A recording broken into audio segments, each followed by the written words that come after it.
Durban emergency personnel have begun a massive clean-up of tons of muck and debris after torrential rains, and the Chamber of Mines has denied that the entire mining sector is in a crisis. Ambusiso Khatebo with the latest news update.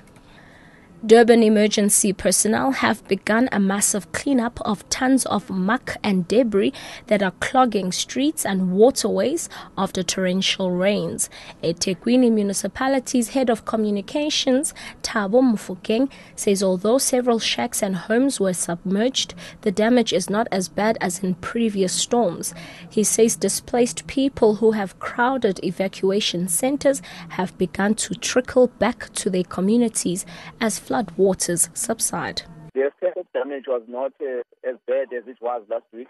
Very few people had to be evacuated because of the sudden rain. Our team were keeping a very close watch. All the areas that have been identified as hotspots. However, we are happy that the extent of damage was not as bad as it was last week. But we are still doing mop-up operations, and we are also still counting the costs, and we'll be able to determine the extent of the damage maybe by tomorrow.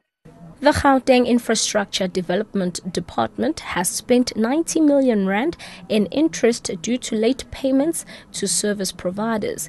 MEC Qedani Mahlangu says most construction and maintenance projects have suffered cost overruns.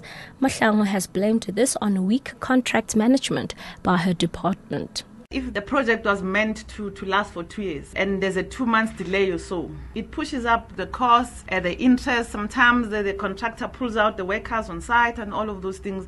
So there's a combination of factors, but the amount that they've been able to quantify so far is about 90 million rands across the board in the department, including all other contracts that were entered into.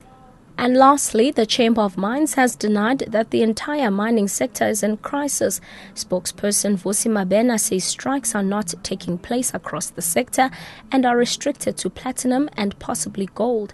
He says the platinum industry was falling on hard times when the strikes started.